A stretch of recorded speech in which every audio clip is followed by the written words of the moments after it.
I'm dealing with a major client right now. Just wait around for 2 hours. I needed to set up an account today for work, but no matter how long I waited, it wasn't my turn. Worried, I decided to ask Kate about it.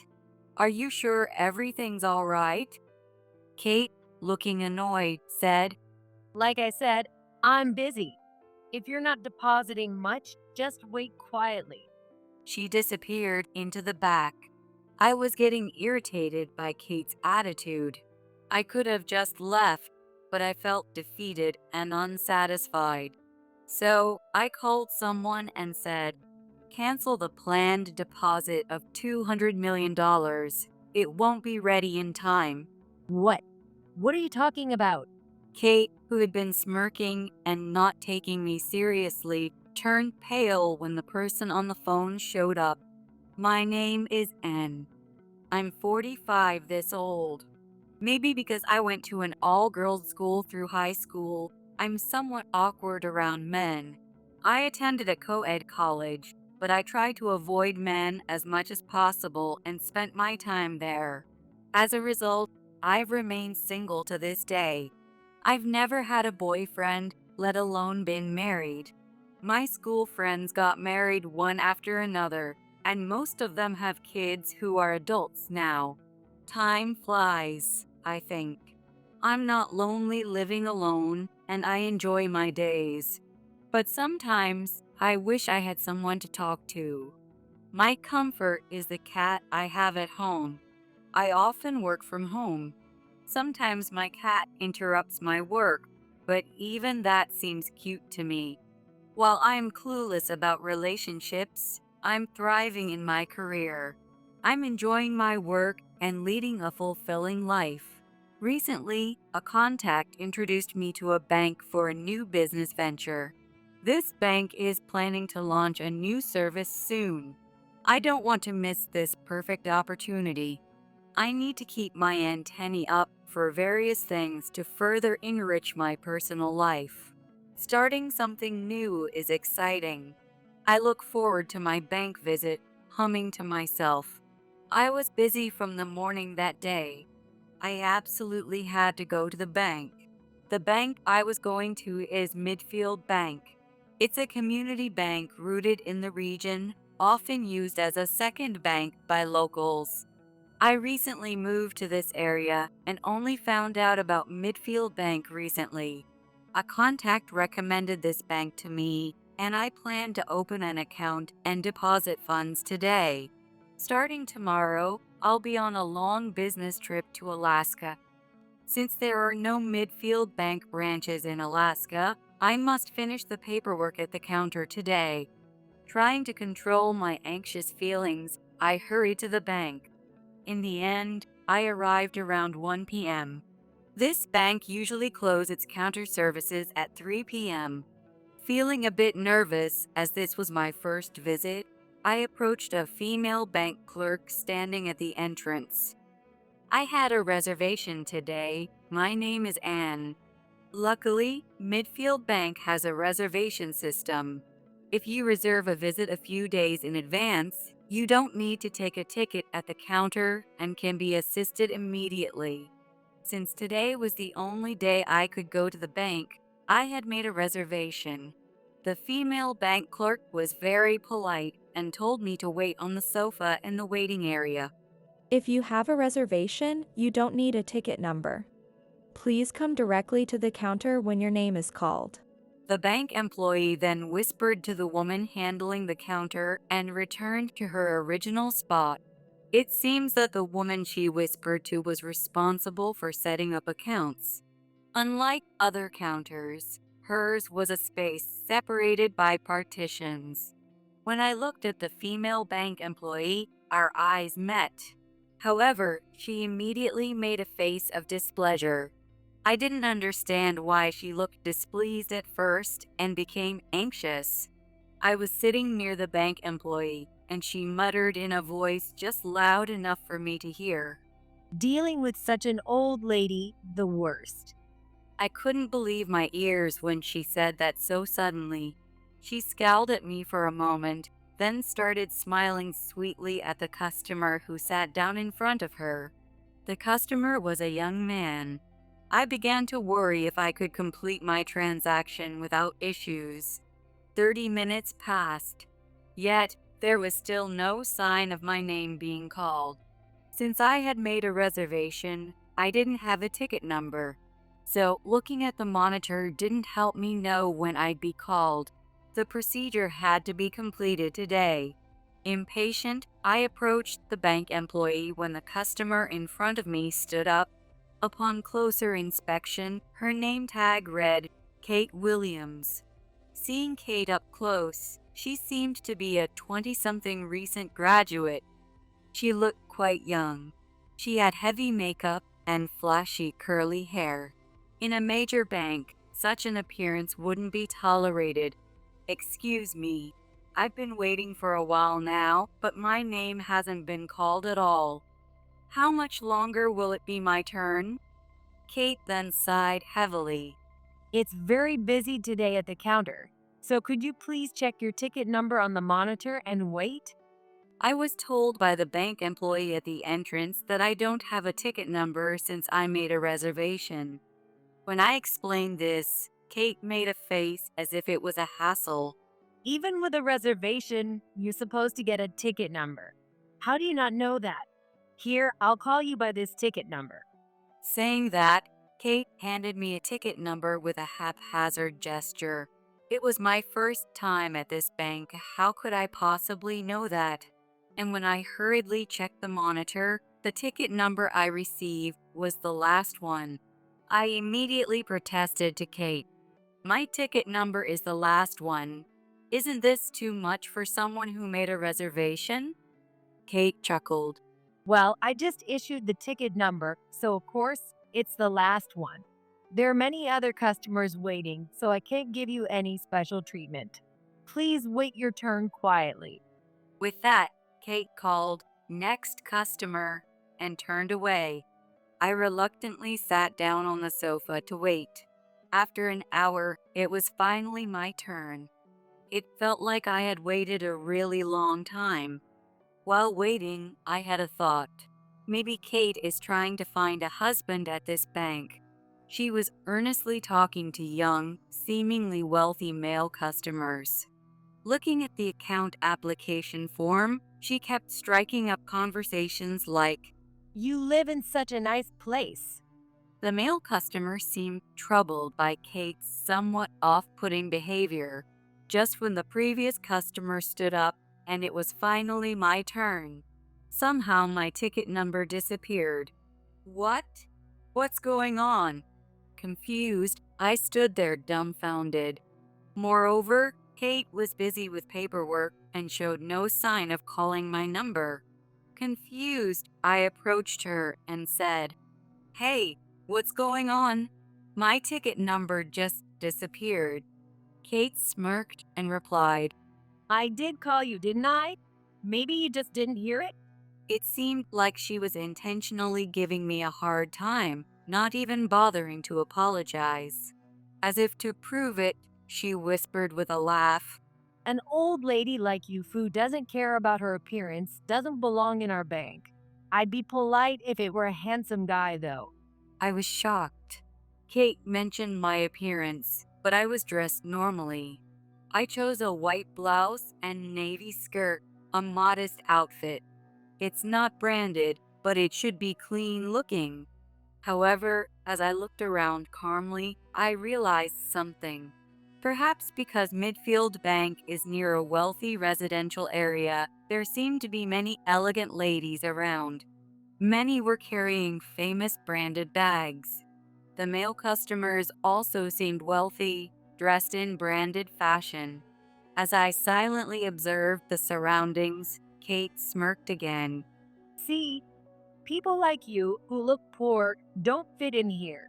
If you want proper service, why don't you just wait quietly? She then shooed me away with her hand. However, there was no one else waiting for account setup, so she should be able to assist with my account opening. So, how much longer should I wait? I asked Kate. Just then, a young, attractive man appeared, intending to take a ticket for an account opening. Immediately, Kate put on a sweet voice and called out to him, Welcome, sir. "What about my procedure?" Frustrated, I raised my voice. Kate then dismissed me, saying, I'm dealing with a major client right now. Just wait around for 2 hours. in 2 hours, it would be exactly 3 p.m. I needed to create an account today because of work, but no matter how long I waited, my turn never came. Kate was happily chatting with the previous male customer, and she wasn't giving me a new ticket number, so I had no choice but to wait for my name to be called. I wanted to speak to another bank employee, but everyone seemed busy. Once, the female bank employee who initially assisted me tried to speak to me, but at that moment, Kate loudly said and sent the employee away. Temp workers handle the customers at the entrance. The employee looked troubled by this, and with only 15 minutes left until the counter closed, Kate was still busy with some paperwork, even though the male customer had already left. Worried, I asked Kate again, "Are you sure everything's all right?" Kate looked bored and said, Like I said, I'm busy. If you're not depositing much, just wait quietly. She disappeared into the back. Stunned, I just stared after Kate. Suddenly, I noticed the area where Kate had been standing. A sign indicating the end of business was propped up there. I had been waiting for so long, this was just too much. I couldn't believe Kate's attitude. Her appalling behavior frustrated me. I could have just left, feeling defeated and unsatisfied. Instead, I decided to make a call. While I was on the phone, Kate, who was supposed to have disappeared into the back, came back. Business hours are over for today. Poor people, please leave. Kate said this with a smirk, directing it at me. I ignored her and told the person on the phone, "Cancel the planned deposit of $200 million. It won't be ready in time." What? Kate looked puzzled, but soon started laughing. What nonsense are you talking about? 5 minutes later, Kate, who had been smirking and not taking me seriously, turned pale when the person on the phone appeared. What's this all about, Kate? It was Ellen, the female branch manager, who had come out from the back. Her voice was calm, but her eyes were sharp and stern. Ellen, why are you here? Weren't you supposed to be inspecting another branch with other employees today? Kate asked with a surprised look. Ellen sighed and replied, I was planning to stay there until the end since you said you'd be coordinating the temp staff today. However, I rushed back after receiving a call from Anne. Eh? Kate's face suddenly stiffened. I had gotten the manager's contact through an acquaintance who introduced me to Midfield Bank, just in case something happened. I never thought it would actually come in handy like this. I took a deep breath and spoke. Kate was busy catering to male customers who looked wealthy. Despite my reservation, I ended up not being serviced at all. I then detailed to the branch manager the things Kate had said to me. Kate frantically tried to explain herself to the manager. I didn't mean it like that. After I had finished explaining, the branch manager looked at the sign indicating the end of business and asked Kate with a frown. What's this about, Kate? Kate, already pale, stammered. What do you mean? It's time, so I just ended the counter service. There's still closing work to do. The other bank employees nearby watched our exchange with curiosity. Kate's words were jumbled and her eyes darted nervously. The branch manager sternly rebuked her. What were you thinking? Handling customers like this? Well, it makes sense to prioritize processing for people who seem to have financial flexibility, right? That's why I was properly catering to them. and doesn't look wealthy at all, and having such a person open an account brings no benefit to our bank. Kate looked down on me as she said that. Then I retorted, I was originally planning to deposit $200 million here, but I don't want to entrust my money to a bank with employees like Kate who treat people differently based on their appearance. Your new service seemed appealing, though. I was attracted to Midfield Bank because of a new dedicated service targeting customers with a certain level of funds. A dedicated advisor who has met specific knowledge requirements would provide unlimited advice on asset management. Moreover, they would consider not just their own services but also other companies' offerings. Lately, I've been too busy managing my business to keep up with investment opportunities. So I found Midfield Bank's service appealing. I had heard about various other services and was planning to deposit $200 million this time. I'm terribly sorry, Anne. Could you please reconsider? The branch manager kept apologizing, but I firmly declined. I'm heading to Alaska tomorrow, and today was the only day I could set up the account. At that moment, Kate scoffed. Acting big with your $200 million, as if you really have that kind of money. We hardly have customers like that at our bank. Kate laughed carelessly as she said that. Enough is enough. The branch manager's voice boomed in anger. Anne is an investor who lives off shareholder benefits. It's perfectly normal for her to have $200 million. Besides, she's running several businesses. What? You must be kidding. Realizing who I was, Kate suddenly panicked. I added to the branch manager's explanation. I used to work at a brokerage firm. I started investing as an extension of my job during the boom years, and it went well. And you talk about appearances, but the wealthier you are, the less flashy you tend to be with money, right? I was quite successful at the brokerage firm in my younger days. I even ranked first nationally once. And the investment I started as an extension of my job hit big. I quickly joined the ranks of the wealthy. With the money I made from that investment, I started businesses and have been producing steady results ever since. Kate looked frustrated as I explained this. How can a woman who looks so poor actually be wealthy? The world is so unfair. I want to live more luxuriously too. That's why I was also seriously trying to find a husband here. Kate said this, and it seemed the branch manager was thoroughly exasperated. What are you even here for? Ultimately, Kate was relying on others. She wasn't trying to make it on her own. I sighed and said, Kate is third rate. Kate glared at me, but I continued regardless. You're just desperately trying to be taken care of by a wealthy man, aren't you? Without trying to make money on your own. That's third rate. As I spoke, Kate gritted her teeth in anger. What do you know? Kate was visibly upset. You wouldn't understand at all. The effort of someone first-rate like me and the third-rate actions of someone like you, Kate. It's incomprehensible. You. Kate tried to confront me. I dodged and said, Oh, there's one thing I do understand. I smiled brightly. What?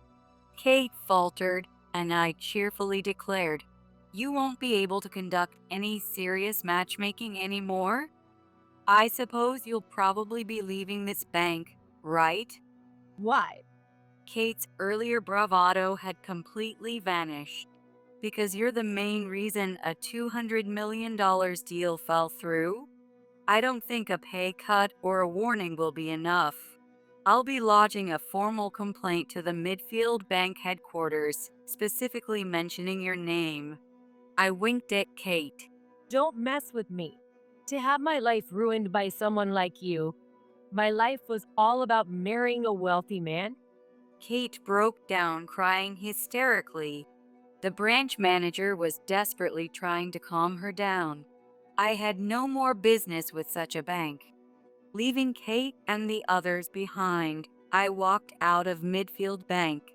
Ultimately, after that incident, Kate resigned from the bank. Right after what happened, I called Midfield Bank's headquarters to file a complaint. The headquarters apologized and even asked if there was any way I could still deposit the $200 million. Clearly, the amount of $200 million was significant even to the people at headquarters. Kate had trampled on that, which was a significant issue. Later, I heard about Kate's fate from the branch manager, Ellen. Ellen said, "I felt it necessary to inform you, Anne, who was the biggest victim in this incident." It seems that Kate's customer service was indeed a major problem, even for Midfield Bank. Moreover, on that day, including the branch manager, there were no employees available for counter service, except for Kate. Originally, Midfield Bank had minimized the number of counter staff as a cost-cutting measure, relying mainly on temporary staff. This seems to have exacerbated Kate's terrible customer service. Kate was transferred to the back-office document movement room. It was a decision by the higher-ups that she no longer be allowed to interact with customers. Moreover, this transfer came with a significant pay cut. In fact, this was supposed to be a move to encourage her to resign. Hence, her only supervisor was one veteran female employee. From morning till evening, it became a department solely for organizing documents. Kate soon complained. I can't stand a workplace without any man. I can't even pursue marriage here. She said this and left the bank. Kate might think she has a chance at her next job, but her future seems bleak. Even though she is young, she left the bank after causing significant trouble. Midfield Bank is a community-rooted bank, and even if they were tight-lipped, rumors about people can't be completely controlled. Plus, Midfield Bank has many corporate clients. If it's a local business, there's a chance that word about Kate has spread. Therefore, I think it will be even harder for her to find re-employment. Kate was too focused on finding a husband and neglected her job, which is a just punishment for taking her job lightly. There's no other way to put it than she was taking her job lightly.